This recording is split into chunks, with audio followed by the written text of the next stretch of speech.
Buenas noches con todos, bienvenidos.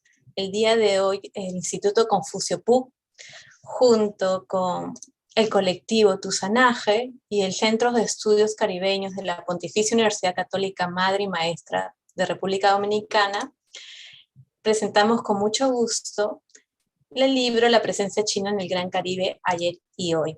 Soy Maribel Temoche, directora del Instituto Confucio de la Pontificia Universidad Católica del Perú. Quiero comentarles un poquito sobre lo que es los institutos Confucios. Existen más de 500 institutos Confucios en el mundo. Forma parte de un proyecto desde el Ministerio de Educación de China, cuya misión de cada instituto es difundir la lengua y la cultura china.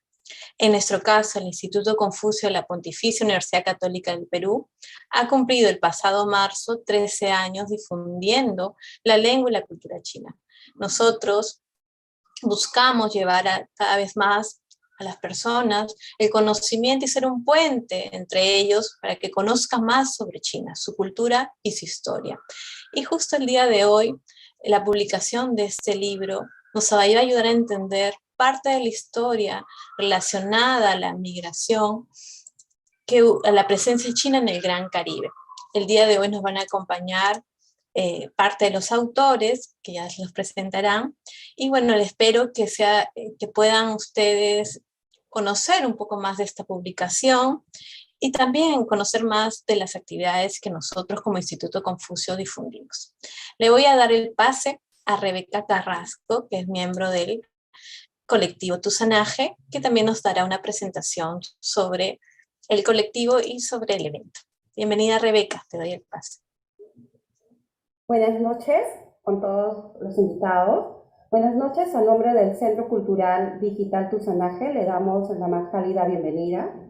El Centro Cultural Digital Tusanaje, en los aproximadamente 5 años desde su fundación, busca promover y divulgar estudios históricos, sociales y culturales sobre la diáspora china en América Latina, el Caribe y España, los procesos de adaptación e inserción de las comunidades chinas, así como también visibilizar la contribución de sus descendientes, los tusanes, en los ámbitos académicos, artísticos y culturales. Como parte de esta misión, nos complace estar presente en este evento. En esta oportunidad quiero presentar a Janet Jiménez Rojas, miembro de Tusanaje, nuestra moderadora. Janet es licenciada en Historia y maestra en Historia Contemporánea por la Universidad de La Habana, maestra en Estudios de Asia y África en el Colegio de México y doctora en Historia Moderna y Contemporánea por el Instituto de Investigaciones Dr. José María Luis Mora. Ha impartido docencia en la Universidad de La Habana, en el Instituto Superior de Relaciones Internacional Raúl Roa y en la Universidad Autónoma Metropolitana, entre otras instituciones académicas superior en Cuba y en México. Autora de diversos trabajos publicados en libros y en revistas académicas. Secretaria de la Cátedra de Estudios sobre la Inmigración y la Presencia China en Cuba, de la Casa de Altos Estudios Fernando Ortiz, miembro de Tusanaje, miembro de Alada Cuba, LASA, y de la Red Académico Latino e Hispano Americanista sobre Estudios Sinológicos. Sin más preámbulos, cedo la palabra a nuestra querida Janet Jiménez. Hola, muy buenas tardes. Gracias, Rebeca, por la introducción. Muy agradecida a todos los organizadores del evento por haberme convocado a ser la moderadora de esta presentación y a compartir con tan distinguidos autores. Les comento brevemente a quienes nos acompañan cuál es la dinámica que vamos a seguir. Vamos a irle dando la palabra de uno en uno a los 3 autores que nos acompañan y ustedes, los que están siguiendo esta transmisión en vivo, van a tener la oportunidad de usar los espacios del chat para enviar los saludos, los comentarios o preguntas que tengan para ellos. Sin más preámbulo, entonces, voy a darles una pequeña reseña biográfica de nuestra primera expositora, la doctora Adriana Mukian Sam, quien es profesora e investigadora de la Pontificia Universidad Católica Madre y Maestra de República Dominicana y que fungió como coordinadora de este volumen que estamos presentando en el día de hoy y también como autora de algunos de los capítulos que forman parte de él. El tema que nos va a comentar la doctora Mukien Adriana Zhang es China entre el misterio y la expulsión de sus habitantes a la aventura, además de hacernos algunos comentarios generales relacionados con la coordinación de la publicación. Les doy entonces una síntesis breve de la doctora y de inmediato le daré la palabra a ella. La doctora Zhang es educadora e historiadora, doctora en Historia en la Escuela de Altos Estudios en Ciencias Sociales de París, Francia. Ha publicado cerca de 20 obras, entre las que destacamos Espaillat y el liberalismo dominicano en el siglo XIX, República Dominicana, ayer y hoy, La política exterior dominicana, una obra en 5 tomos, los primeros 50 años de la Asociación Dominicana de Rehabilitación y La mujer en China, entre otros títulos. La doctora Mukien ha laborado por más de 3 décadas en la Pontificia Universidad Católica Madre y Maestra, donde llegó a ocupar el cargo de vicerrectora. Asimismo, fue fundadora del Centro de Estudios Caribeños de esta institución universitaria, donde actualmente colabora como investigadora y profesora y además dirige el doctorado en Historia del Caribe y la maestría en Estudios Caribeños de dicho centro. Asimismo, fue electa presidenta de la Academia Dominicana de la Historia entre el 2016 y el 2019, siendo la primera mujer que ha ocupado esta posición en los 90 años de fundada de la Academia. Entonces, sin más preámbulo, le cedo los micrófonos a la doctora Mukien. Bienvenida, muchas gracias por acompañarnos. Buenas noches, estoy contentísima de este acto que tenemos programado desde hace mucho tiempo, sobre todo porque el grupo Tusanaje y la gente del Instituto Confucio son gente joven, es la nueva generación que nos va a sustituir y me alegro muchísimo que hayan jóvenes interesados en estas cosas. Entonces me siento tranquila de que uno puede legar la antorcha a este grupo de jóvenes tan activos. A mí me encanta la poesía de Li Po, un poeta chino tradicional, y él decía que el que vive es un viajero es un eterno viajero en tránsito. Si vivimos es porque estamos caminando por los caminos de la vida. Esta obra es producto de un concurso que cuando yo era directora del Centro de Estudios Caribeños, ganamos de un concurso público que se originó en Estados Unidos y tenía una serie de condiciones. Una de las condiciones era que tenía que ser sobre el Gran Caribe. Nosotros introdujimos un elemento nuevo en el proceso, que fue la parte histórica para que se viera la evolución completa de la presencia de China en el Caribe, que pasa de culí, ignorado y también pisoteado, a ser hoy China y sus migrantes y su capital muy deseado en el Caribe. Entonces, exigía el proyecto que los participantes fueran internacionales, que hubiesen de varias zonas del Golfo Caribe, y evidentemente, en nuestro corazón, la primera persona que se nos ocurrió fue el querido Francisco Escarano, que aunque no había trabajado el tema chino, sí es un gran especialista en el tema caribeño, de los grandes pioneros investigadores del tema caribeño reciente. Pidieron también un área del Caribe insular inglés, Trinidad y Tobago, y pensamos en Jacqueline Laguardia, una profesora cubana que tiene mucho tiempo trabajando en la Universidad de West Indies, y también pidieron que hubiese alguien de Panamá, porque ustedes saben que Panamá y Perú son las dos comunidades de descendencia china más numerosas y que vivieron la mayor cantidad de migrantes a lo largo del siglo XIX y XX. Y pidieron una zona importante del Caribe continental que fuera Colombia.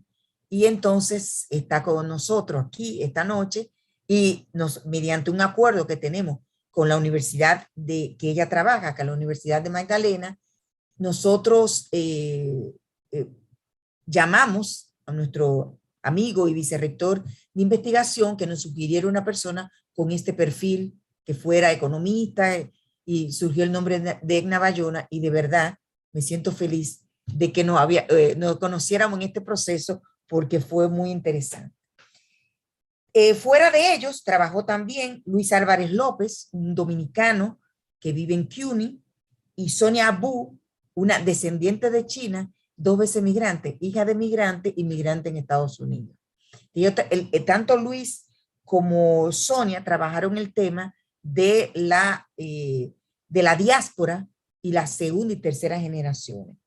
Trabajó Ramón Mon de Panamá, de la Universidad Santa María la Antigua y la Universidad de Panamá, José Checheco, historiador descendiente de chino y presidente de la Academia Dominicana de la Historia, Consuelo Naranjo Orobio, que es del Consejo Superior de Investigaciones Científicas, que presentó un trabajo muy bueno sobre la presencia de los chinos en Cuba en el siglo XIX y XX.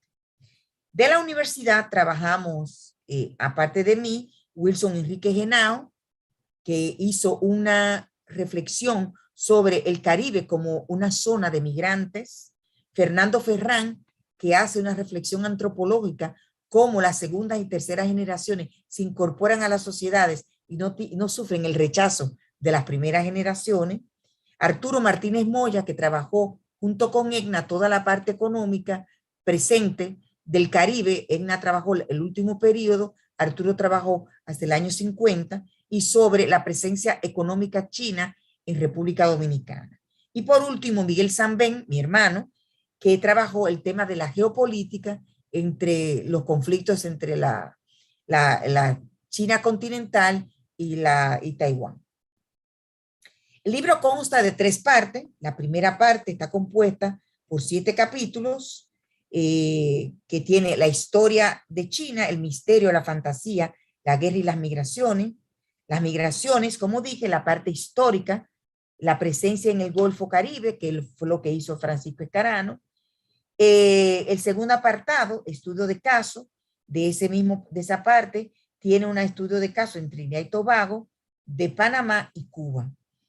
Después tenemos la segunda parte, bueno, está la migración china en República Dominicana, que hizo Checheco con una contribución mía. La segunda parte, la presencia china en el Caribe, 1900-2020, que es la parte actual, donde Edna trabajó en la parte histórica, en la parte actual y sobre todo en el caso colombiano. Ahí está el trabajo de Miguel San también. Y hay un trabajo muy interesante de Arturo Martínez Moya de contribución de los inmigrantes chinos a la actividad económica en países de la región del Caribe. La tercera parte es muy interesante, la hizo una periodista que se llama, es una periodista y escritora, Emilia Pereira, donde ella entrevistó a líderes de opinión de Colombia, Estados Unidos, República Dominicana, Trinidad y Tobago y Panamá, sobre la percepción de la presencia china en la actualidad. Y es muy interesante esa parte porque te da una perspectiva no tanto de investigación, sino que es una perspectiva más de opinión pública de líderes de opinión, valga la redundancia. Entonces, en sí, mi trabajo es un intento en pensar en China en otra perspectiva. Y eso lo aprendí con la experiencia. Cuando yo comencé a trabajar China, lo hacía con mis categorías occidentales, hija de oriental, pero nacida y criada en el país, y lo que utilizaba era las investigaciones y las lecturas hechas por occidentales trabajando a China. Y una de las cosas que más me chocó cuando profundicé en este trabajo es cómo la mayoría de los investigadores quieren utilizar las categorías occidentales para entender la historia de China. Entonces, me utilizan el esquema tradicional de prehistoria, edad antigua, edad media, edad moderna, edad contemporánea, y pretendiendo ajustar la historia de China a ese esquema europeo, no ni siquiera occidental, y tratando de meter a China dentro de eso con el caso del feudalismo. Yo decía, el feudalismo nació en China, según los propios investigadores, antes de que naciera el feudalismo en Europa, y termina en el siglo XX, cuando en Europa hace tiempo ya había pasado la revolución industrial y la revolución política francesa. Entonces, no podemos utilizar las mismas categorías para entender a China. Yo decía que uno tiene que entender el mito de China y entender sus propias interpretaciones y cultura para entender la lógica de China. Por ejemplo, en China el tiempo no tiene el mismo significado que el tiempo en Occidente. El tiempo en Occidente es el aquí y el ahora. El tiempo de China es el ahora, desde el pasado, pero visionando el futuro. Y eso me sorprendió la vez que fui a China, cuando estaban construyendo las tres gargantas, la presa de las tres gargantas, donde ellos ponían por año hacia dónde iba a estar el río Yangtze-Kiang.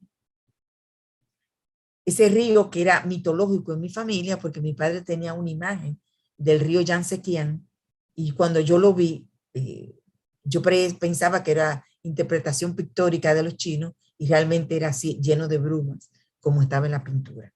Entonces, el planteamiento es, hay que entender la historia de China a partir de sus propias categorías, y no tratando de imponer categorías occidentales para interpretar a China. Esa es la primera reflexión. Utilizo un trabajo de Anguiano, un investigador español, donde él señala que cómo se explica que el imperio, la época imperial, durara tanto tiempo en China, o sea, millones de años textualmente. ¿Cómo se explica que el intento de una revolución burguesa con Sun Yat-sen durara apenas unos años? ¿Cómo se explica que el gobierno de China, que nace de la revolución de Mao Zedong, se mantenga y haya logrado la apertura sin una ruptura radical del esquema político y el esquema social que impuso Mao Zedong cuando el triunfo en los años 40 del siglo pasado? Entonces, dice Anguiano, el problema en esto es que en China hay una visión vertical del ejercicio del poder, donde en el norte, en la punta norte de ese triángulo, está el emperador en la primera etapa imperial, en la base están los súbditos, pero está en estos dos lados del triángulo, están dos elementos importantes, que es la ideología, que tiene como elemento principal el tema de la obediencia. La obediencia, que nosotros vamos a ver que es una constante, incluso con las mujeres chinas, y ahí yo lo reflejo mucho en mi libro sobre la mujer china.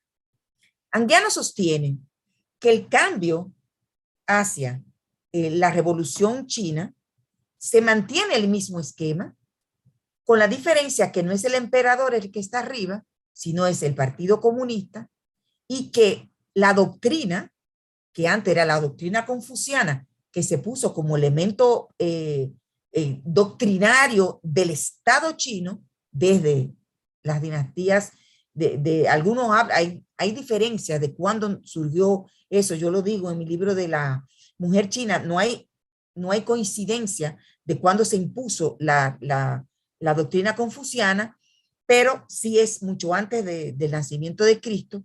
Y entonces se sustituye esa doctrina, se asume la doctrina confuciana también, y el tema de la obediencia se mantiene dentro del discurso, añadiéndole el discurso político de del comunismo. Establece Anguiano, y eso yo lo digo en el libro también, cómo la apertura que se hizo en los años 90, que fue lo que permitió el gran crecimiento de China, es porque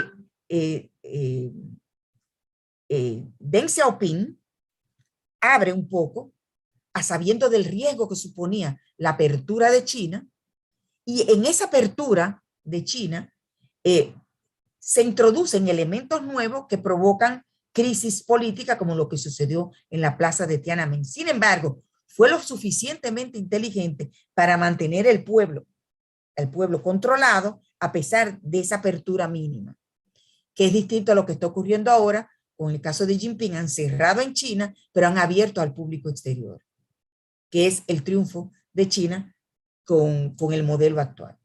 Entonces, en síntesis, lo que planteo es, para entender China, hay que entender sus propias categorías.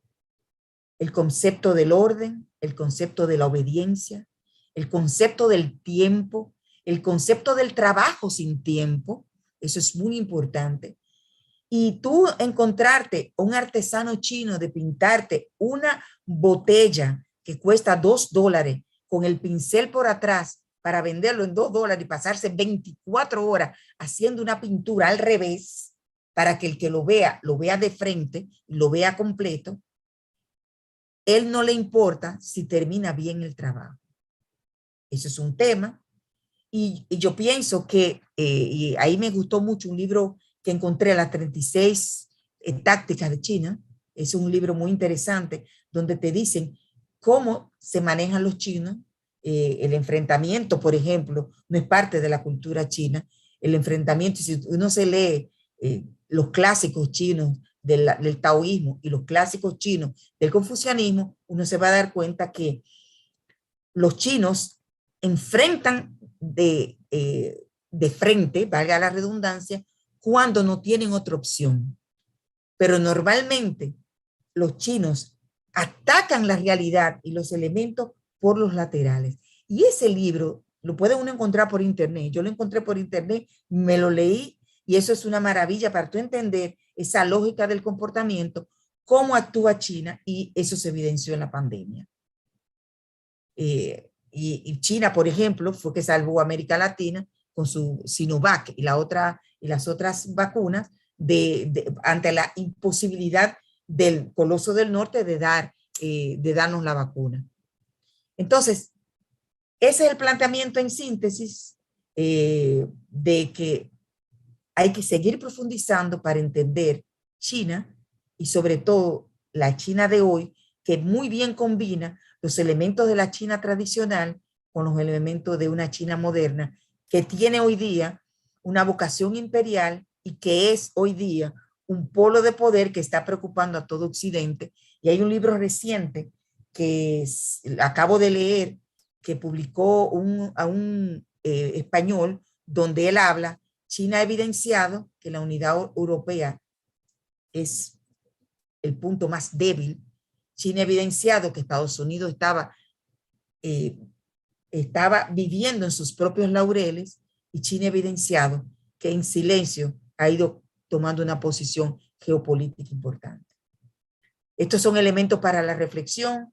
Yo no tengo una posición definitiva, estoy aprendiendo sobre China, porque una cosa es la migración china, una cosa es la cultura china y la China de hoy en Occidente, a diferencia de los chinos que migraban huyendo de la pobreza, huyendo de la guerra, buscando paz y sosiego, como lo hizo mi padre en el año 1936. Muchas gracias.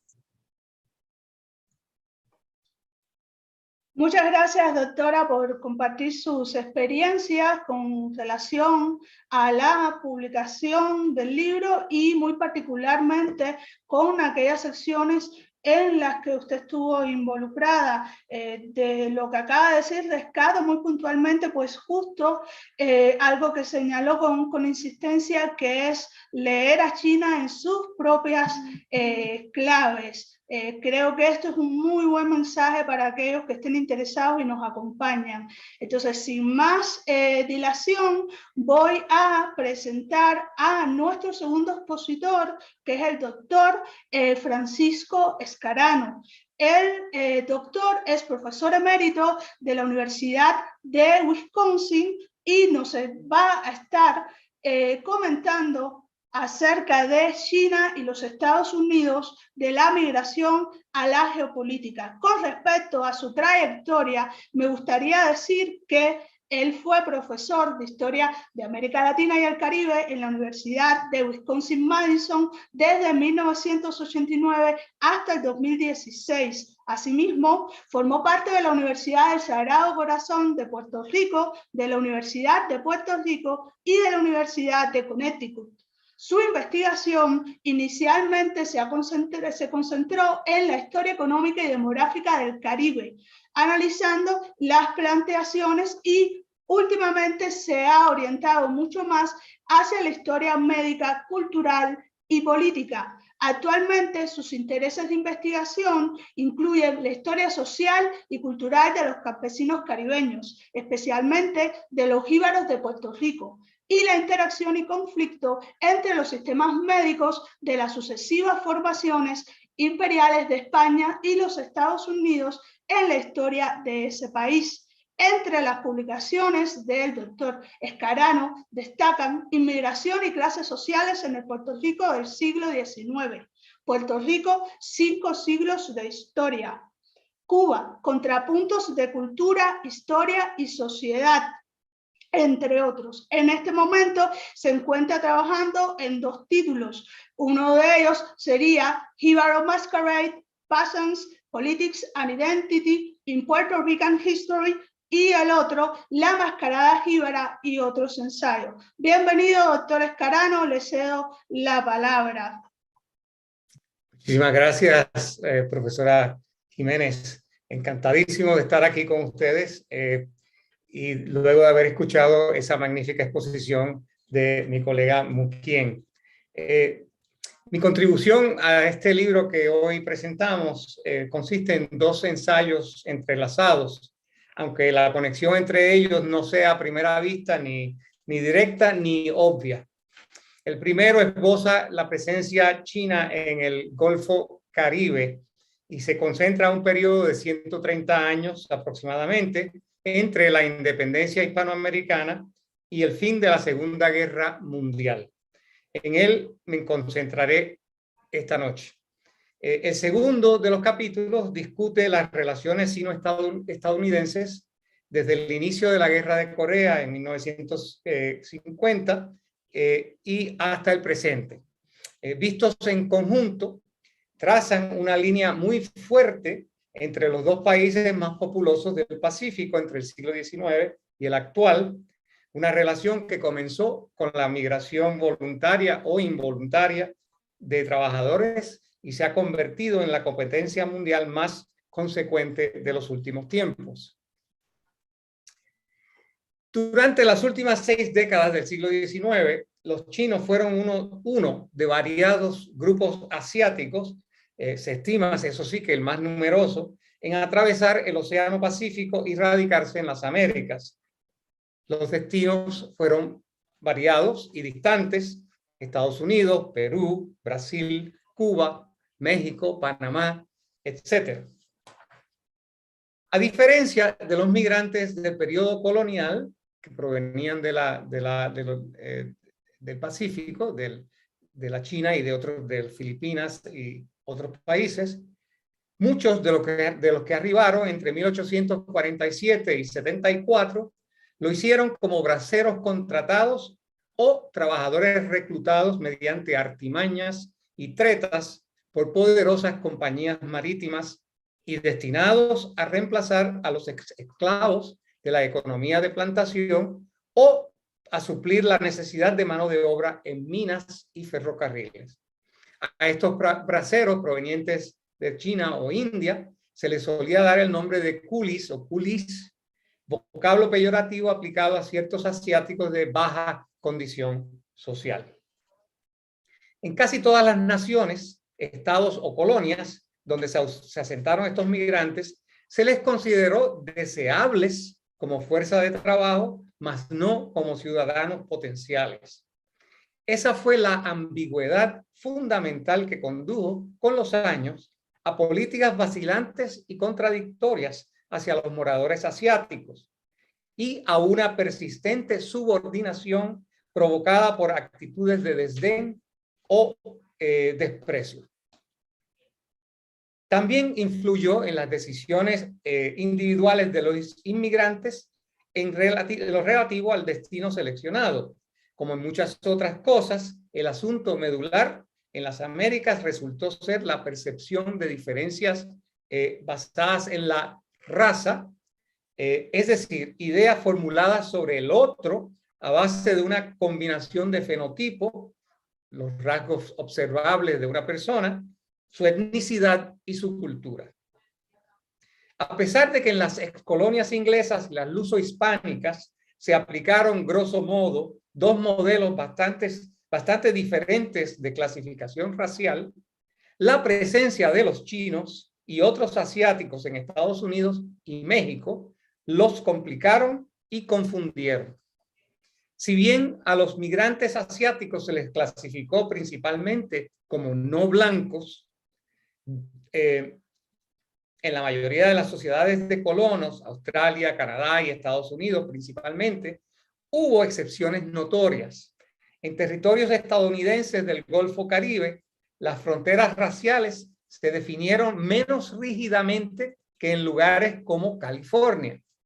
Así, en Luisiana, donde las normas sociales habían sido formuladas durante largos periodos de dominio francés y español, la barrera racial que separaba a los asiáticos de los blancos resultó ser bastante porosa. Ya entrado el siglo XX, sin embargo, al recrudecer las barreras entre negros y blancos en el sur, otrora esclavista, e instalarse el sistema segregacionista conocido como Jim Crow, muchos de los hijos de chinos fueron colocados en la escala racial ya como blancos o como negros, y la categoría de chinos cayó en desuso. En fin, que en el elemental binomio de negro y blanco no había cabida para una clasificación racial china. En México, la categoría de chino sufrió un desplazamiento semejante. Desde finales del siglo XIX, muchos intelectuales mexicanos y el propio Estado expusieron la idea de que la fusión entre indios y blancos, o sea, el mestizaje, era la piedra angular de la mexicanidad. La Revolución Mexicana del 1910 al 17 elevó esta noción del mestizaje, supremacía blanca disimulada, como se puede apreciar, hasta convertirla en xenofobia. En los años inmediatamente después de la Revolución, los chinos, judíos y negros quedaron excluidos del proyecto nacional mestizo, hablando todavía de México.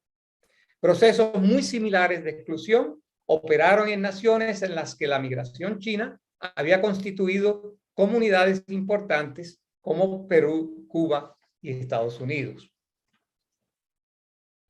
El Golfo Caribe mexicano, compuesto de 6 estados, hoy día desde 6 estados mexicanos,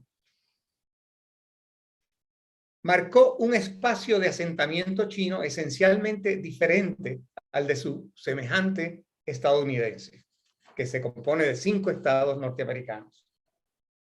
Durante el siglo XIX, el grueso de la inmigración china a México se concentró en los estados del noroeste.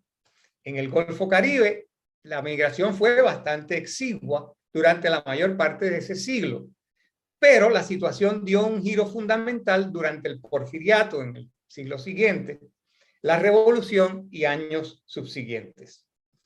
No solo se modificaron los patrones de inmigración hacia Norteamérica tras el acta de exclusión china en 1882 en Estados Unidos, también tomó un rumbo diferente la economía mexicana, y para satisfacer las necesidades creadas hizo falta mano de obra barata, controlable, dispuesta a desplazarse,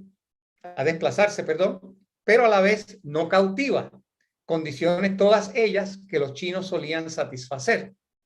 Estos asiáticos suplieron entonces una parte significativa de la nueva demanda. Estoy hablando de la época del Porfiriato y luego entrada ya la época de la Revolución y la posrevolución mexicana. En cambio, durante los primeros 40 años del siglo XX, los chinos que se habían concentrado principalmente en la América anglosajona durante el siglo XIX, apenas llegaron a zonas estadounidenses del Golfo Caribe, como lo hicieron a sus homólogas mexicanas. En parte, ello se debió a la exclusión legal contra los inmigrantes, que no se estipuló de forma legal en México como en Estados Unidos, donde se cumpliría rigurosamente desde 1882 hasta 1943. Hablo de la exclusión china. Pero en parte también porque la inmigración del sur y el este de Europa, italianos y polacos principalmente, así como de mexicanos, fue fortísima durante esos años, y porque la segregación racial se tornó extrema, particularmente en los estados del sur, otrora esclavista y secesionista. Dicho de otro modo, otros inmigrantes, considerados más asimilables, suplieron gran parte de la demanda de braceros en Estados Unidos y silenciaron la búsqueda de trabajadores, especialmente asiáticos, contra quienes existían fuertes prejuicios. El extremo racismo segregacionista que golpeó la sociedad estadounidense fue particularmente agudo en estados del Golfo Caribe, pero lo que les fue muy difícil a los inmigrantes europeos llegar hasta allí para quedarse. Los chinos y otros asiáticos que echaron raíces en esta zona tuvieron que adaptarse a la ambigüedad de no ser blancos, pero tampoco negros, en sociedades donde estos polos definían atributos esenciales de la persona y sus posibilidades de participación en la sociedad civil. Mi ensayo hace hincapié en los estímulos que condujeron a los migrantes chinos a elegir uno u otro lado de la frontera México-estadounidense. Algunos impulsos surgían del mismo destino, o sea, eran elementos que los seducían hacia un país o localidad, los llamados factores de atracción. Otros eran elementos irritantes o incómodos del lugar evadido, o sea, factores de expulsión. Los migrantes preferían cierto país porque en determinada coyuntura este era más provocador, accesible o plácido. En ocasiones, el menosprecio y la persecución provocaban salidas, bien hacia el otro lado de la frontera o cruzar el Pacífico de regreso a su lugar de origen. A China se dirigían algunos de los que abandonaban Estados Unidos y México, pues tenían familiares y propiedades allá. De estos, un puñado retornaba a Norteamérica o escogía algún otro de los destinos del Nuevo Mundo a los que se habían dirigido sus paisanos. Una de las conclusiones centrales del estudio es, pues, que México y Estados Unidos representaron lugares alternos de migración en el espacio norteamericano. Cuando uno dejaba de ser atractivo o factible, el otro lo reemplazaba. Tal vez no haya mejor demostración de ello que la relativa escasez de migrantes chinos que escogieron ir a México después de que Estados Unidos levantara la exclusión en 1943. La segunda mitad del siglo XX es, para todos los efectos, época de migración casi exclusiva hacia Estados Unidos. La ventaja que México había tenido durante el Porfiriato y las postrimerías de la Primera Guerra Mundial no volverían a repetirse en ningún momento después de 1930. Otra conclusión se refiere a la cronología de la presencia china en el Golfo Caribe. Se identifican dos grandes fases. Primeramente, la movilización de coolies hacia la minería, los ferrocarriles, las plantaciones y demás actividades económicas de agotadora intensidad de trabajo entre 1840 y circa 1930. Esta etapa coincide en ambas naciones del Golfo Caribe con las más intensas campañas antichinas e igualmente con los ciclos de persecución y expulsión. La segunda fase de 1930 hasta el presente es la de inmigrantes enfocados en la vida urbana, cuya escolaridad es más alta, habían obtenido esa escolaridad en su origen o la conseguirían in situ, y son capaces estas personas de constituirse a corto o mediano plazo en un fuerte elemento de la clase media. Por último, es preciso anotar que la otredad racial y étnica de los inmigrantes chinos y sus descendientes no difiere mucho entre las dos partes de la región estudiada, es decir, entre la parte estadounidense y la parte mexicana de esa zona que le llamo yo y le llaman muchos historiadores e historiadoras el Golfo Caribe. Durante más de un siglo, los chinos fueron perseguidos y vilificados en el Golfo Caribe y por todo el territorio de las naciones a la que esta subregión pertenece. No importa que existan en Estados Unidos y México dos regímenes de racialización harto distintos. Los inmigrantes fueron discriminados de manera similar en ambas naciones, con la importante excepción de que en Estados Unidos existió desde 1882, como he dicho, una ley de exclusión severa, aplicable en todos los estados, y en México no. Sin embargo, fue en México donde con más rigor se les persiguió localmente, como fueron el caso de incidentes de persecución en Coahuila en 1911 y en Sonora entre 1929 y el 32, que se discuten en el ensayo. Localmente, el maltrato y la represión existieron de forma semejante a ambos lados de la frontera. En uno y el otro, los chinos fundaron organizaciones de solidaridad y amparo.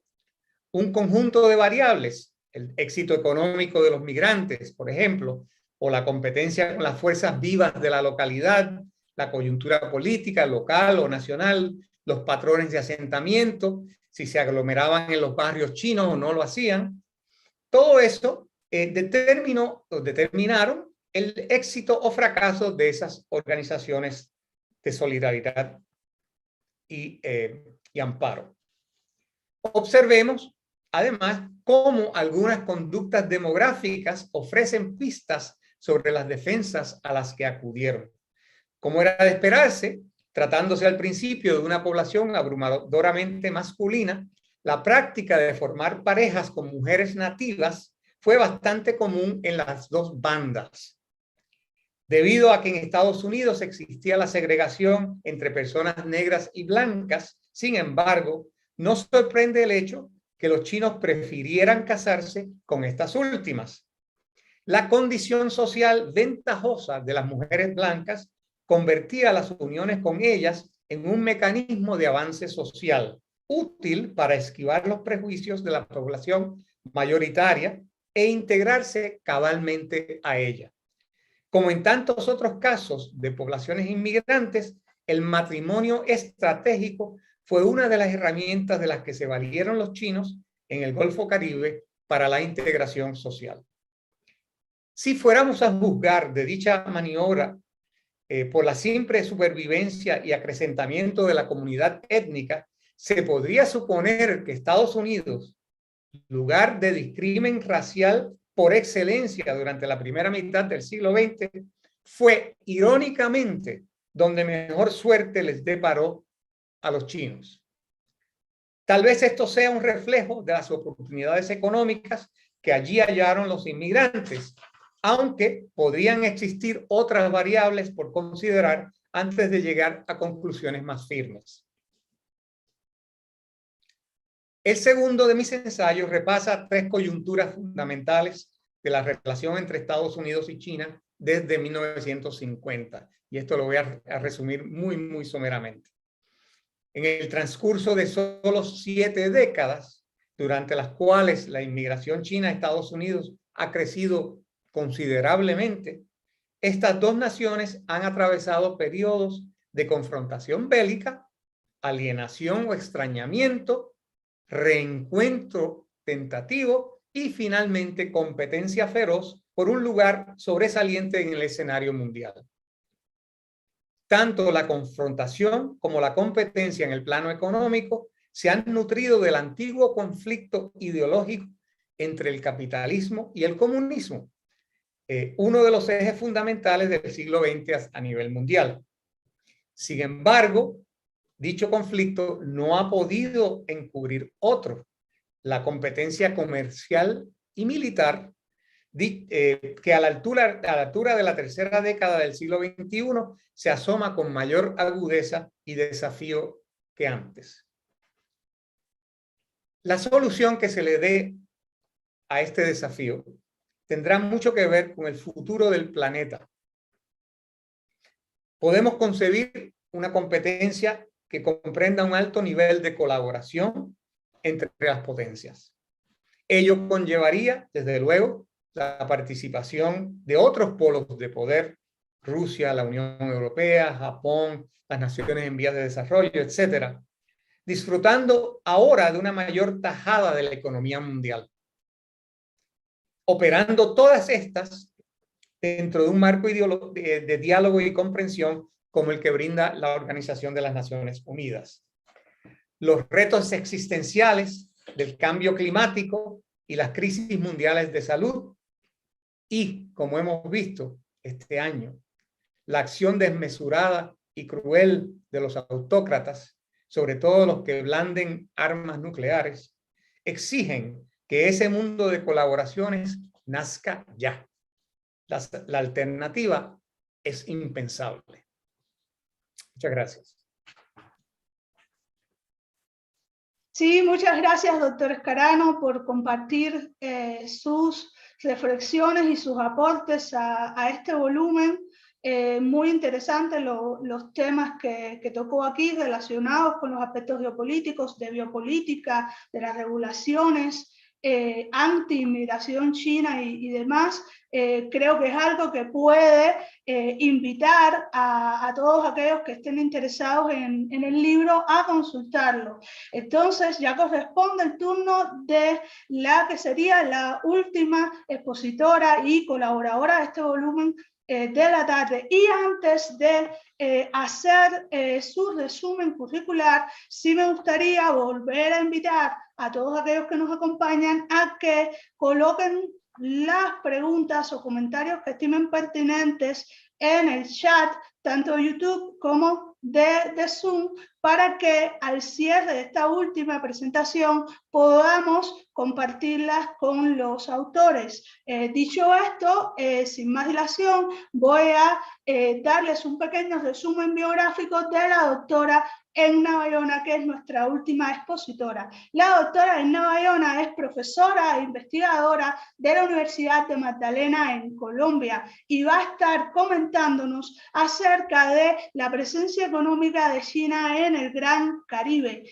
La doctora Bayona es doctora en Economía por la Universidad Nacional Autónoma de México, magíster en Economía por la Universidad Nacional de Colombia y economista por la Universidad de Magdalena. Es investigadora junior y evaluador reconocido por el Ministerio de Ciencia, Tecnología e Innovación, Miniciencias. Su línea de investigación abarca los mercados, estudios empresariales, medio ambiente, desarrollo sostenible, desarrollo local y regional. En este sentido, ha escrito diversos artículos, libros y capítulos de libros. Actualmente se desempeña como profesora titular a tiempo completo de la Universidad de Magdalena en la Facultad de Ciencias Empresariales y Económicas. Asumió la dirección de investigación y extensión de esta facultad desde el año 2021. Es integrante del Grupo de Análisis en Ciencias Económicas y docente en las materias de Cooperación Internacional y Desarrollo Territorial Sostenible en la misma Casa de Altos Estudios. Asimismo, dirige trabajos y pasantías de investigación del Semillero de Comercio y Economía de los Recursos Naturales. Bienvenida, doctora Bayona, le cedo la palabra.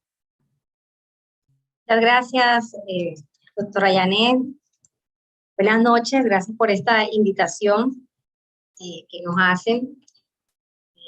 Yo les voy a presentar el trabajo, bueno, hice 2 capítulos, como mencionaba la doctora Muquien, sobre la presencia económica de China en el Gran Caribe, y pues hice el trabajo también para específicamente Colombia, cómo ha sido ese proceso de inserción en términos de comercio, inversión, préstamos y esa cooperación.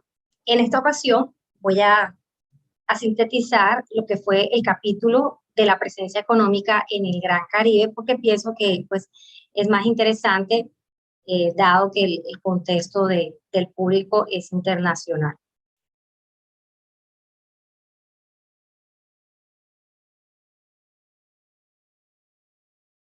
Bueno, mi presentación la voy a dividir en 7 partes. Voy a presentar unos antecedentes, unos datos generales, el comercio entre China y el Gran Caribe, la inversión, cómo ha sido la inversión, de qué se trata la inversión, en qué sectores se focaliza. Estos proyectos de infraestructura, que vamos a ver que no necesariamente son proyectos de inversión, sino proyectos de infraestructura que se contratan con empresas chinas, los préstamos que ha hecho la banca china, y presentaré rápidamente unas conclusiones.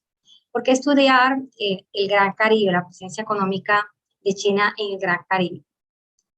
Actualmente China es atractiva, la inversión de China, la presencia económica de China para estados del Gran Caribe, dadas las oportunidades que este grupo de países espera tener y ha tenido en cuanto a la expansión de obras de inversión, infraestructura, cooperación, préstamos y acuerdos comerciales, con los cuales la región busca diversificar sus mercados y tener otros socios comerciales diferentes a los tradicionales como Estados Unidos. En ese sentido, es oportuno abordar el estudio desde estos 4 componentes: comercio, inversión, infraestructura, créditos y cooperación. Bueno, primero que todo sería interesante revisar cómo ha sido la inserción de China, cuáles son los antecedentes en términos de política económica. Al respecto se puede decir que la transformación reciente que ha tenido China parte de la década de 1990. Hasta mediados de 1990 nosotros encontramos que Deng Xiaoping mantuvo la coexistencia de modelos de una economía tanto centralmente planificada y de mercado. Estaba en un proceso entonces de que querían desarrollar esa economía de mercado. Así se crean las zonas económicas especiales y se impulsa la inversión, se trata de atraer inversión a las áreas costeras. Se empieza el fin entonces de esa política de autosuficiencia.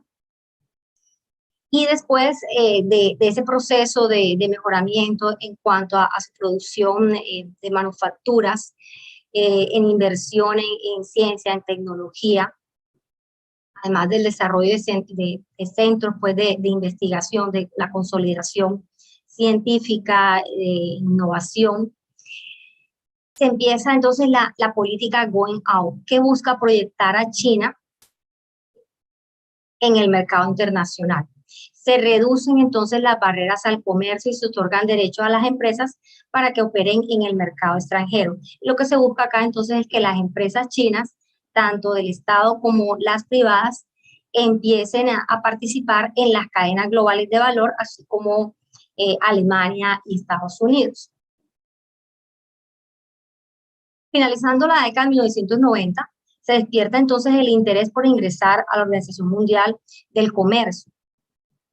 Se profundizan las políticas de apertura comercial Y en 1999 hay una nueva fase, se mejora esa política Going Out y se empieza la política Going Global, que es una nueva fase donde busca expandir la inversión extranjera, la inversión china en los países puntualmente, pues, sus socios comerciales, que hasta el momento podemos ver, va a marcar en las estadísticas, lo vamos a ver, cómo en el siglo XXI se profundizan las inversiones, los préstamos que antes de la década, digamos, de la década 2000, antes del siglo XXI, veíamos que las relaciones, más que todo, se afianzaban, era en migraciones, en comercio. Hoy, a siglo XXI, la presencia de China no solamente tiene que ver con migración, con comercio, sino que tiene que ver con inversiones de las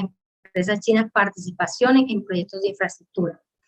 Así entonces, se da mayor impulso a las empresas y empieza a incursionar las empresas chinas, tanto estatales como privadas, en las cadenas de valor inicialmente de materias primas. Pero vamos a ver que al llegar pues ya el siglo XXI empieza a incursionar en cadenas de valor de tecnología. Bueno, y en cuanto a préstamos, nosotros vemos que desde el 2007 se empiezan a registrar los primeros préstamos de la banca china hacia América Latina y el Caribe.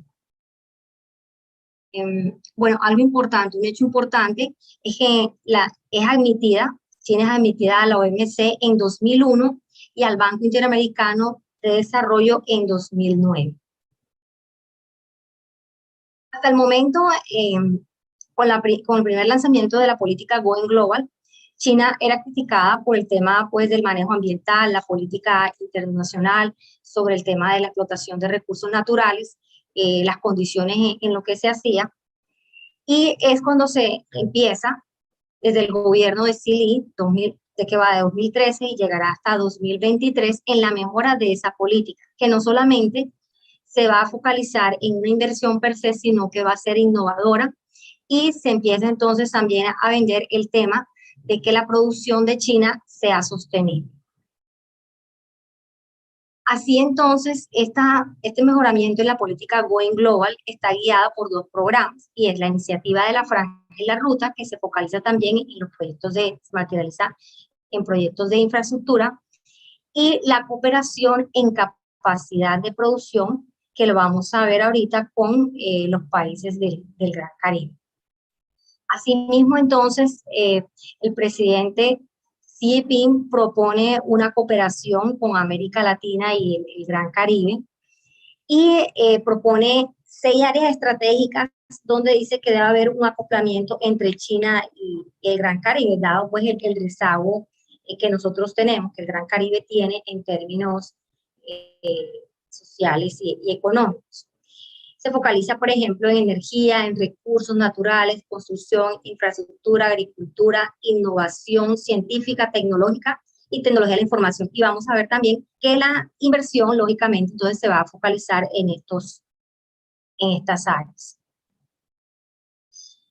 Resultados de esta política con la que se cierra el siglo XX, bueno, China se convierte en la segunda economía del planeta con un crecimiento sobresaliente. Entre 2000 y 2019 vemos entonces que el PIB chino en promedio anual creció a un ritmo del 9%, y la oscilación fue de 6% al 15% del Producto Interno Bruto. Hacia 2010, bueno, hay una reducción en la tasa de crecimiento, y se afianza esta política Going Global desde finales, bueno, ya finaliza el siglo XX, y vamos a ver entonces en el siglo XXI cómo hoy se ha posicionado como el segundo país que más exporta hacia países, por ejemplo, como Colombia y otros países del Gran Caribe.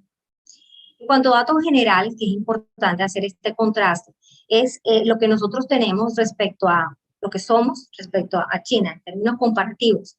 El Gran Caribe representa el 53% del total territorio chino, somos el 21% de su población y el 20% de su Producto Interno Bruto.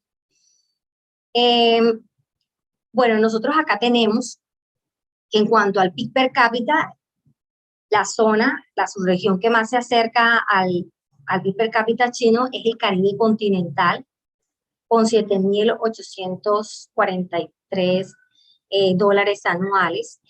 Y la subregión que está muy por encima es Antillas Menores. Bueno, aquí vemos lo que les mencionaba sobre el ritmo de crecimiento anual de China. Es la línea punteada azul, no sé de qué color la vean.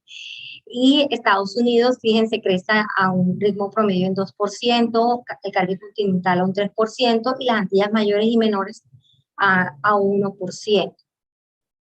Muestra entonces esta gráfica la fortaleza pues del crecimiento económico de China y los resultados de esa política de expansión.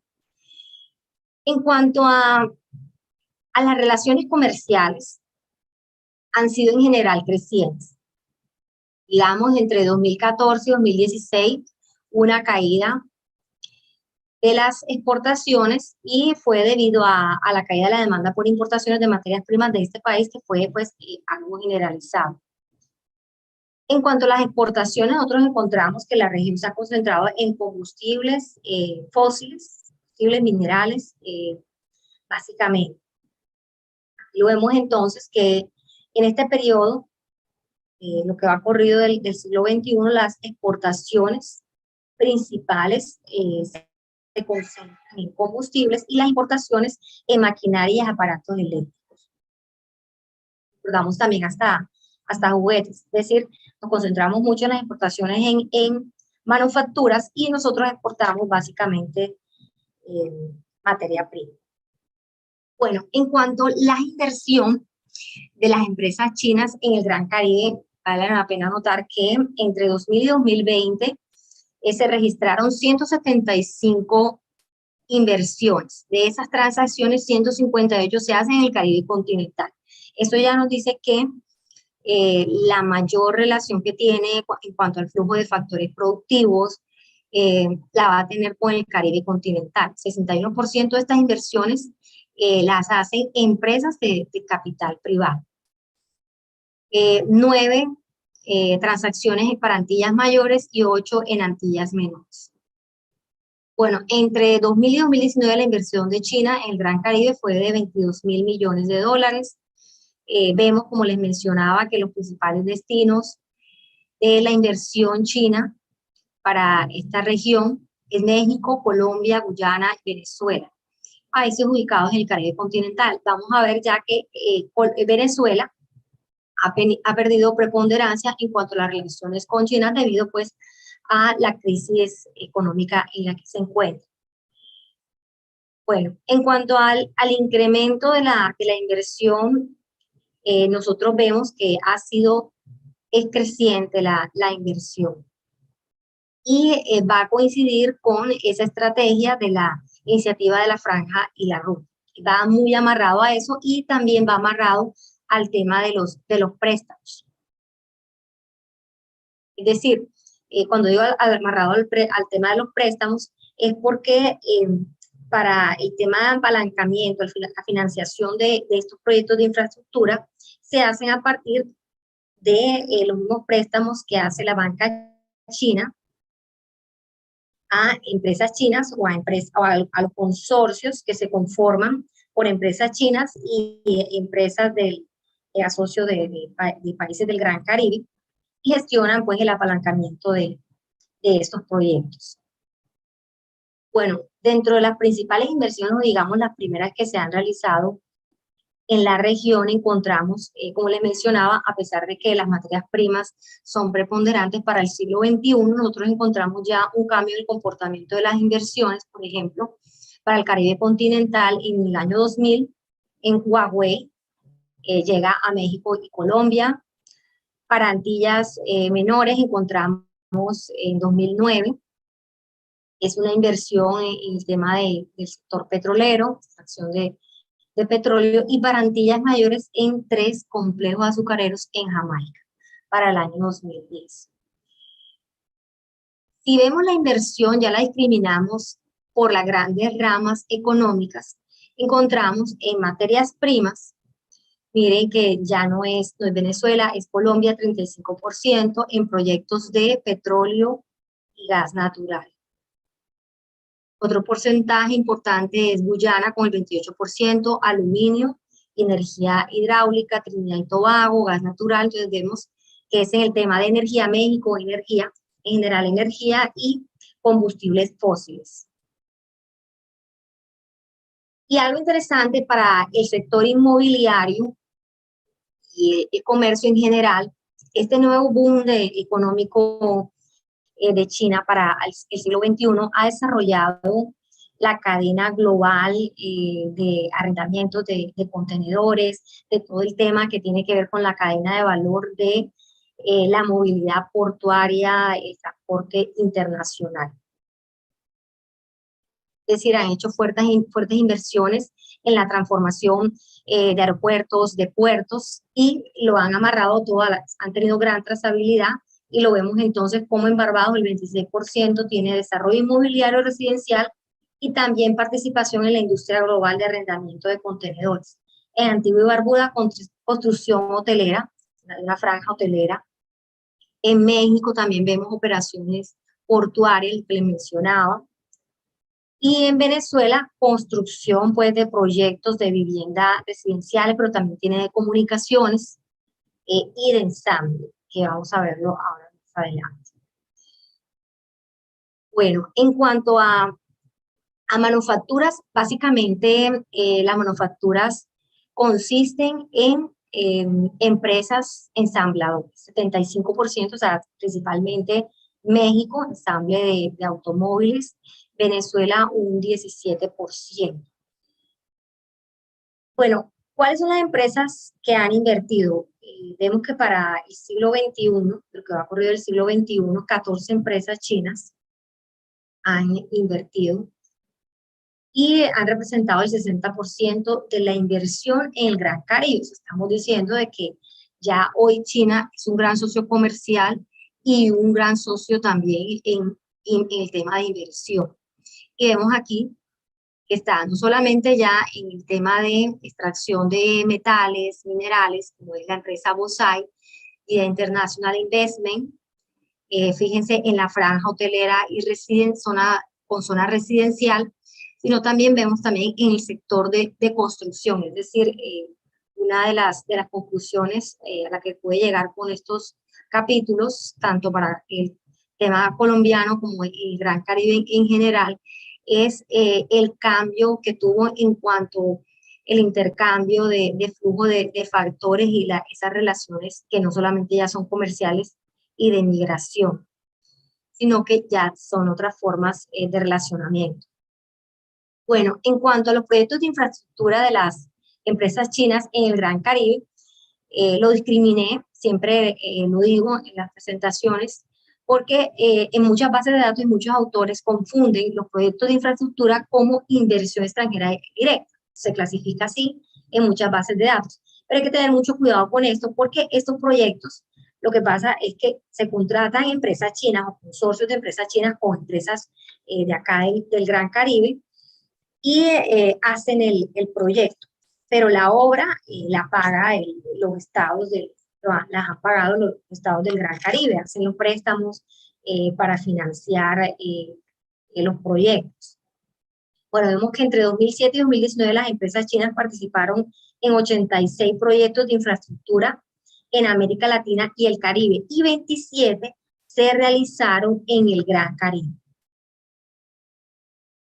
Y aquí lo vemos, la distribución siempre pues, se mantiene, Caribe continental, 16 proyectos de infraestructura, y en Antillas Menores 6 y 5 proyectos en Antillas Mayores. ¿Cuáles son esos proyectos? Están muy amarrados con la iniciativa de la Franja y la Ruta, esa expansión en cuanto a su posicionamiento, también en el sector del transporte, en movilidad y en energía. Entonces vemos, para el Caribe continental, la principal inversión, los proyectos se localizan en transporte, en Antillas Menores, en puertos y en Antillas Mayores en energía. Básicamente lo que han buscado es asegurar entonces también como esos nichos donde ellos puedan también aprovechar estos puntos estratégicos, porque recordemos que el Gran Caribe pues geográficamente es estratégico y reduce costos, ¿sí? Es un, digamos, un punto central donde si hay grandes desarrollos en puertos, en el tema de vías, de transporte marítimo, de transporte por carretera y en energía, se aprovecha muy bien el tema del desarrollo portuario para la reducción de costos de transacciones y hacer más competitivas pues las empresas. Esto está muy amarrado también con el tema pues obviamente empresarial, cuáles son las empresas que están invirtiendo. Bueno, en cuanto a los préstamos en el Gran Caribe, a partir de esta estrategia de Going Global, los préstamos del Banco de China logran posicionar a China como uno de sus principales fuentes de financiamiento. Y hay una gran expectativa y también grandes críticas en cuanto a qué tanto la zona va a quedar comprometida en cuanto a los préstamos de corto y mediano plazo, pero también en esas oportunidades. Todo depende en cuanto en qué se esté invirtiendo esos préstamos, que sean en proyectos realmente que puedan rendir, generar un mayor rendimiento no solamente para el pago de la deuda, sino para el crecimiento económico, signifique que se traduzca en crecimiento económico para la región. Así vemos entonces que China se convierte en una fuente de apalancamiento para países de pronto que en algún momento han tenido pues limitación para el acceso de financiación internacional, como Venezuela, Ecuador, Brasil y Argentina, que en algún momento han tenido dificultades. Bueno, los préstamos de la banca china, fíjense lo que les mencionaba, está muy amarrado al tema de proyectos de infraestructura, se focalizan en proyectos de tipo de generación de hidrocarburos, un 82%, 14% de infraestructura, 2% en minería, bueno, y otros 2%. Y vemos nosotros que en el Gran Caribe accede al 52% de los préstamos que hace China en toda América Latina. Bueno, las conclusiones. Unas breves conclusiones. Bueno, hasta finales del siglo XX el intercambio comercial y los flujos migratorios fueron las principales modalidades de las relaciones económicas entre China y el Gran Caribe. Hoy vemos que hay una mayor diversificación de ese tipo de relaciones en cuanto no solamente comercio, migración, sino también inversión directa, proyectos de infraestructura, créditos, donaciones y cooperación técnica. Desde la década del 90 se ha promovido entonces la internacionalización de sus empresas, empezando en el sector de materias primas y se ha expandido hacia el sector de las tecnologías y las comunicaciones, de los sistemas de información. Y proyectos de generación de energía, no solamente de extracción de combustibles fósiles, sino ya de generación de energía como la hidráulica. Bueno, las tres economías de la región que concentran estas relaciones con China se localizan en el Caribe continental, México, Colombia y Venezuela. Concentramos el 95% de las exportaciones e importaciones, el 75% de la inversión y el 62% de los proyectos de infraestructura y un 92% de la banca de China. Sin embargo, nosotros vemos en cuanto a que la cesta de bienes exportados del Gran Caribe hacia China sigue siendo limitada, se concentra en bienes primarios y productos ensamblados. La demanda por importaciones, en contraste, bueno, cada vez es más diversificada en cuanto a el tema de manufacturas, tecnologías, hasta juguetes, como les mencionaba en algún momento. En cuanto a los préstamos, es importante anotar que debido pues al decaimiento de la economía de Venezuela, al 2014 fue el principal destino de los créditos. Desde 2016 no se le han realizado préstamos y en 2019 los principales destinos de las exportaciones de la banca china fue República Dominicana, Surinam, Trinidad y Tobago.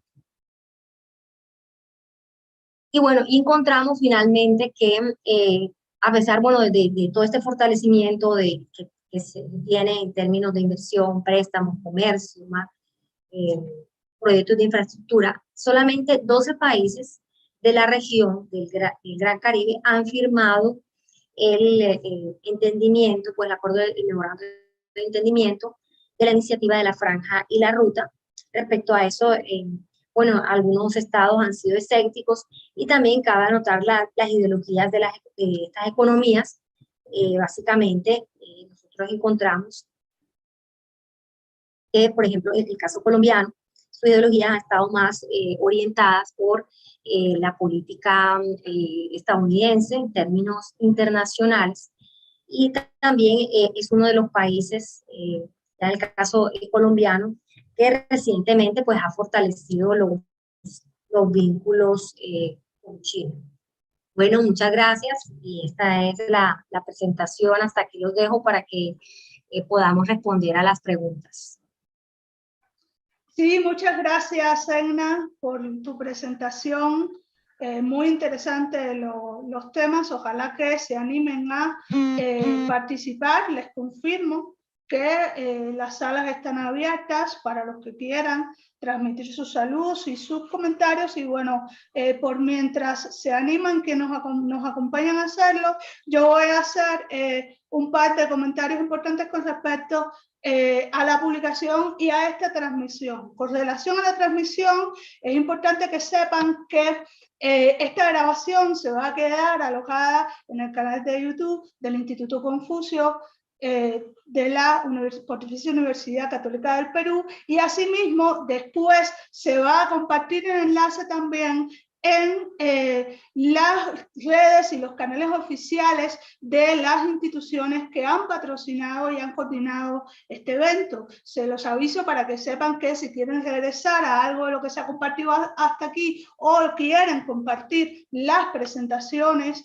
con otros que no pudieron acompañarnos en vivo, pues pueden hacerlo. Y bueno, otro comentario importante con respecto a el libro es que esta publicación es una publicación que está disponible gratuitamente en su versión digital, y que de hecho la pueden consultar tanto en el repositorio digital del sitio de Tucianaje, como también va a estar en la web del Instituto Confucio de la Pontificia Universidad Católica del Perú. Es una muy buena oportunidad para que puedan consultar este trabajo muy reciente. Es una obra justo que salió este año, y que, como ustedes pueden deducir de lo que ya nos han comentado los tres expositores, reúne una serie de trabajos atractivos que, si yo tuviese que redondear de alguna manera, diría que cubren un espectro que abarca aspectos históricos relacionados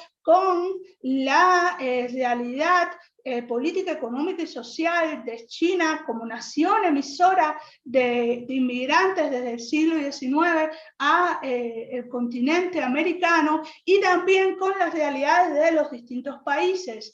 Asimismo, aquí habrían trabajos que se relacionan con todo lo que tiene que ver con las características de estos mismos flujos migratorios chinos, las condiciones que encontraron de asentamiento, las políticas que se mantuvieron frente a ellos, y los mecanismos de intervención económica que fueron encontrando los inmigrantes. En este sentido, habría que decir que la obra no se queda, como pueden desprender de la intervención de la doctora Egna, anclada al pasado y llega hasta la actualidad, y justamente nos permite dar seguimiento a cómo China pasó de ser un imperio decadente a mediados del siglo XIX, obligado a abrir sus fronteras y a dejar salir la población al exterior como mano de obra barata, y además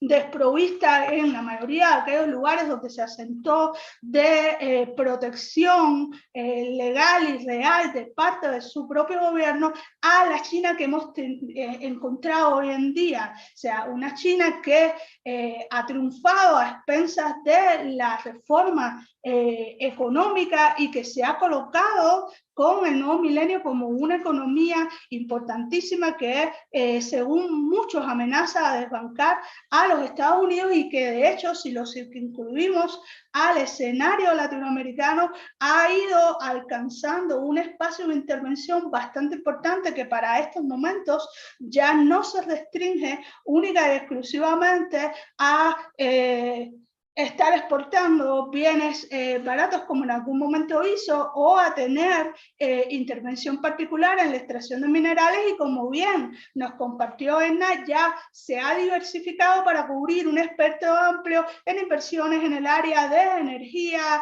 infraestructura portuaria, y dicho sea de paso, estos son temas que no están desconectados de las relaciones entre China y los Estados Unidos por un lado, y de otras aspiraciones políticas de China, que de hecho encuentra en Latinoamérica no solamente un escenario fértil para toda esta intervención económica a la que hizo referencia la doctora Edna, sino también un reto, digamos, político, porque en el escenario de América Latina están hasta el presente también buena parte de los países que siguen reconociendo políticamente a Taiwán como Estado y no a la República Popular China. Entonces es un espacio donde hay muchas batallas que librar, y me parece que este es un tema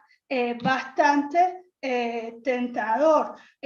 Hasta ahorita no tenemos preguntas, pero sí me consta que han seguido nuestra transmisión desde Perú y desde México al menos, entonces no sé si los expositores quisieran compartir alguna cosa más a raíz de lo que dijeron sus pares o yo misma en estos minutos de cierre. Yo quería hacer una reflexión y es importante. Como tú muy bien señalabas, Janet, una cosa es trabajar China desde la migración desde el siglo XIX y otra cosa es trabajar China desde la actualidad. Por ejemplo, en la exposición de Francisco, tú ves cómo evoluciona el proceso, cómo los chinos migrantes y la primera nación que promulgó una ley antichina fue Estados Unidos. En el siglo XIX, después le imitaron otros países, entre ellos Colombia, por ejemplo. Costa Rica, Cuba tuvo una ley antichina. Entonces, fíjense cómo evoluciona todo ese proceso y China deja de ser una expulsora de migrantes para ser un capital importante y atractivo para las economías occidentales. Incluso en el análisis que yo estaba comentando del libro sobre China, una de las cosas más interesantes que señala el autor es que China ha hecho un panorama a nivel mundial de dónde están los nudos o los lugares donde Estados Unidos no tiene una zona importante de influencia. Y, por ejemplo, ha hecho inversiones importantísimas en África, como una estrategia de ir ganando espacio mundial y de poder en lugares donde Estados Unidos no ha tenido una presencia significativa. Europa ahora mismo es una de los receptoras, algunos países más que otros, de inversión de capital de China. Y Colombia es, como lo vio en las gráficas de Edna, es una de los mayores receptores. Lo que ha invertido aquí en República Dominicana es ínfimo con respecto a lo que ha invertido proporcionalmente y no proporcionalmente, por ejemplo, en Colombia y en Trinidad y Tobago. No sé qué tú opinas sobre eso, Edna. Y algo que pude notar fue eso, que En el Caribe continental es donde se ha focalizado más esas relaciones. También tiene que ver con el tema, pues, el tamaño de estas economías, de lo que producen, bueno, la diversidad también en recursos naturales y digamos que también los desarrollos logísticos, aunque la región pues tiene sus dificultades logísticas y algo también importante que anotar es que, como lo decía Muquien, Estados Unidos ha dejado, digamos, algunos huecos en cuanto a ese tipo de relaciones, porque, digamos, hemos tenido unas relaciones de inversión directa de empresas estadounidenses, se focaliza mucho en el tema de, digamos, de la franquicia, hay mucho comercio, préstamos, pero China ha visto una oportunidad en la región y es en cuanto a que la región necesita el desarrollo portuario, el desarrollo logístico, el transporte para conectar más la región con otras zonas del mundo y esto aprovecharlo pues sus socios comerciales como es China. O sea, China hoy se está posicionando como la segunda economía que tiene relaciones en el caso colombiano y lo veo así, y así lo pude ver también con las estadísticas de los demás países. Entonces, importante eso porque Estados Unidos ya, digamos, ha visto con otros ojos hoy a China y lo ve por eso, por competencia, porque es en todos los sectores, no solamente ya en términos de préstamos o de la inversión extranjera directa, sino el tema de la infraestructura ha sido una parte muy clave, muy determinante, y los préstamos. O sea, los préstamos, y digo que los préstamos y el tema de proyectos de infraestructura es donde ha habido una gran diferenciación de cuál es la relación de la que tiene el Gran Caribe con Estados Unidos y con China. O sea, empieza pues, digamos, a estrechar más lazos.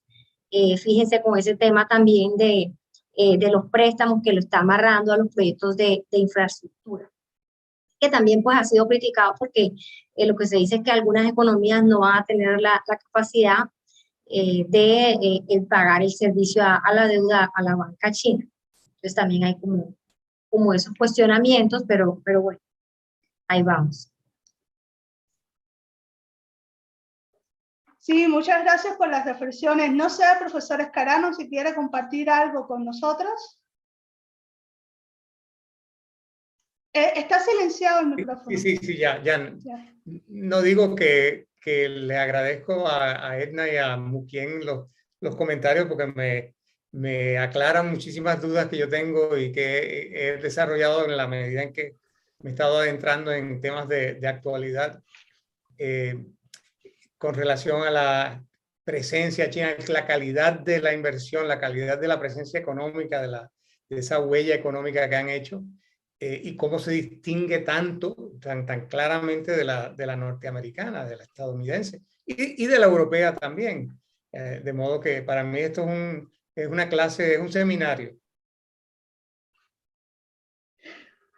Sí, muchas gracias. Ciertamente usted tiene razón. Creo que es una obra en la que podemos encontrar muchos conocimientos valiosos y oportunos, y reitero entonces la invitación a leerlos. Entonces, bueno, como ya estamos sobre el tiempo programado para el evento, sí voy a dar unas pequeñas palabras ya de cierre. Comenzar por agradecer a los 3 profesores que nos han acompañado, a la doctora Muquien Sanben, a la doctora Edna Bayona y al doctor Francisco Escarano por haber compartido con nosotros sus experiencias de trabajo en esta obra y sus reflexiones que sirven para tributar a un terreno que todavía está muy poco abordado, y es justamente toda esta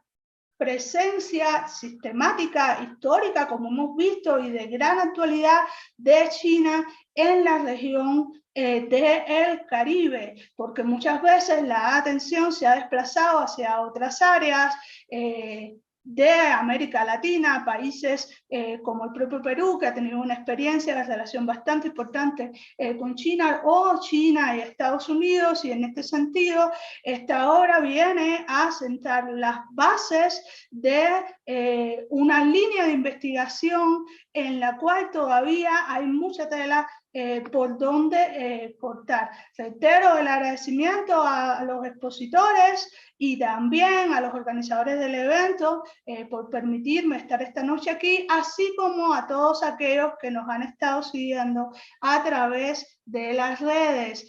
Muchísimas gracias y tengan muy buenas noches, muy buenas tardes o muy buenos días, dependiendo del lugar donde nos acompañen. Hasta pronto. Gracias. Gracias. Hasta pronto. Buenas noches. Hasta luego. Gracias. Hasta luego, profe Francisco. Un gusto. Gracias. Chao, Muquien, nos vemos. Bye, un abrazo. Adiós. Un abrazo, Janet. Chao. Todos, Un placer, un placer.